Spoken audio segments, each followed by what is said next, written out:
I really hope for a court that's going to stay above politics to rule on the words of the Constitution, and also the underlying principles of the Constitution. I mean, the Constitution is animated by principles of freedom and equality, right. And the justices can use the agility of their minds to advance those principles or cleverly set them back through manipulation. Well, in a time, though, where we're living where our privacy is something that is almost null,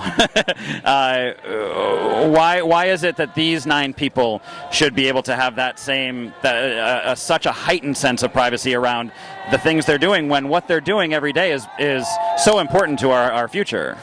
Well, my best answer to that, and I could go either, there's arguments on both sides. Right. At this moment, I still believe that people want to believe the Supreme Court reaches its decisions not through bald politics. Right. They're not political hacks, although the statements of some justices really... not saying, I'm just saying. Yeah, yeah, I'm not going to name names, but people could guess who I'm talking about. We don't want to believe our justices are political hacks, and that, right. and that everything is designed around the words like messaging and sound bites. Right. We want to believe that the justices predicate their decisions on high principles, that the Constitution is something that all of us Americans regard as sacrosanct. Almost, right. It's as close to how secular people can become spiritual. I mean, it's this idea that we are united by equality, justice, and freedom, high-minded principles. I don't really want to subject the court of final appeal to sound bites that I think television cameras would inevitably bring about. I think you're right. I also would very much like to see some sort of something out there that makes them accountable for their decisions, and so we see the process a little bit more. We don't see anything behind that, do we? No, but you know what? The nature of our judicial process is very wordy. It's true. Lots of briefs. Most people wouldn't understand what was being said anyway. Lots of briefs. A lot of reading and sifting through documents and law clerks researching cases which have precedent. It's a lot and that kind of makes more of my point about hard to make that plain for the American people. But I hope this court. Whoa! What just happened? People are cheering. No one tells me anything. We're all trying to find out. I'm trying to figure out what happened. Whoa, we're cheering. I hope this is good. Or are people just cheering for the heck of it? Here on We Act Radio, live with Representative Mark Takano. Thanks for being here. It's great. Let's go find out what happened. Okay. How about that? Thanks very much for joining us. Thank you. We'll be right back here with some more information. We don't have anything yet? Oh, we're going to keep talking then. How about that? Okay, so there's no... People are just getting excited in anticipation. I think we're screaming to scream right now. Darn people. DOMA is unconstitutional, ladies and gentlemen. The Defense of Marriage Act has been found unconstitutional. What's that? It was a 5-4 vote, as was expected and hoped for. So the Defense of Marriage Act has been found unconstitutional, I'll be folks. really eager to find out the parameters. What they had to say. How broad. Yep. I'm a former English teacher, 23 years in the classroom. Justice Kennedy is notable in some of his previous decisions for using very poetic language. I think they just got the news over there. Oh, is that? It's a delayed action. Well, Justice Kennedy was notable for using this phrase, "The times can blind." Right. The times can blind us. He said generations, new generations would. I'm paraphrasing him now.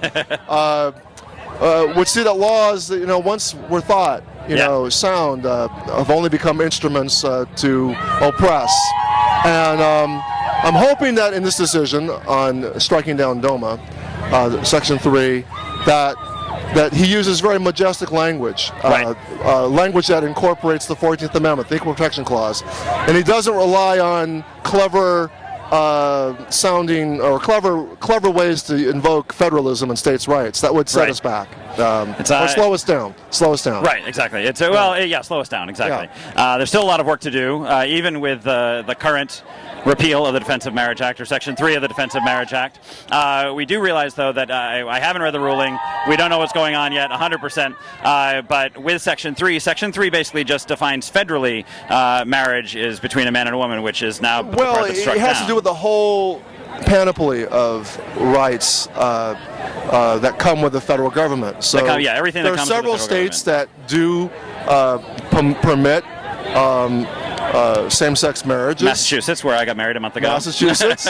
Hopefully we hear the implications of the Perry case and what it means for at least 10% of our nation, California. Right. We know that New York, I believe Rhode Island, I'm not sure about Delaware. Delaware passed it recently. A few other states. All of New England. Plus also nations. What's also at stake is the recognition of binational same-sex couples. Yeah, so that's just been that's a really interesting thing to bring up, because we are discussing it with the immigration bill right now. Right.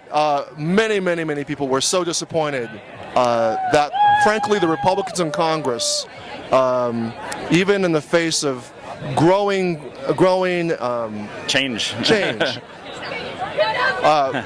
The growing change stood in the way of that, stood in the way of sin.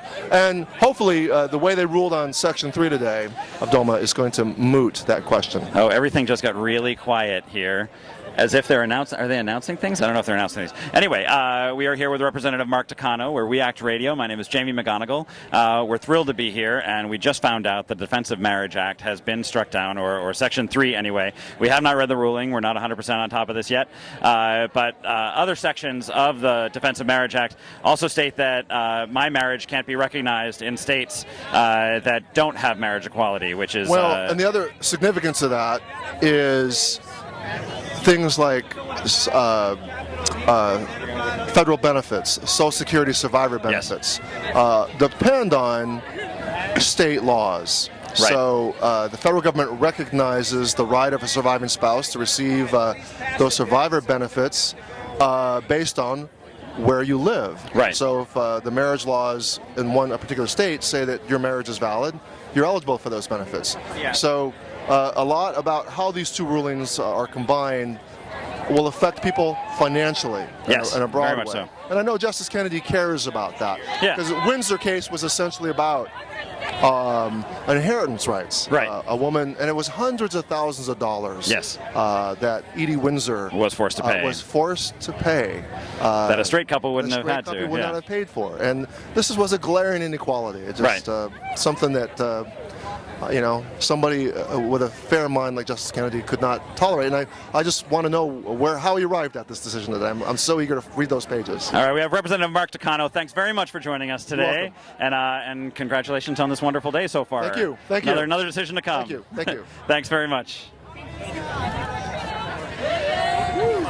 And next, we just found out that the Defense of Marriage Act, Section 3 of the Defense of Marriage Act, has been struck down. More details coming on that.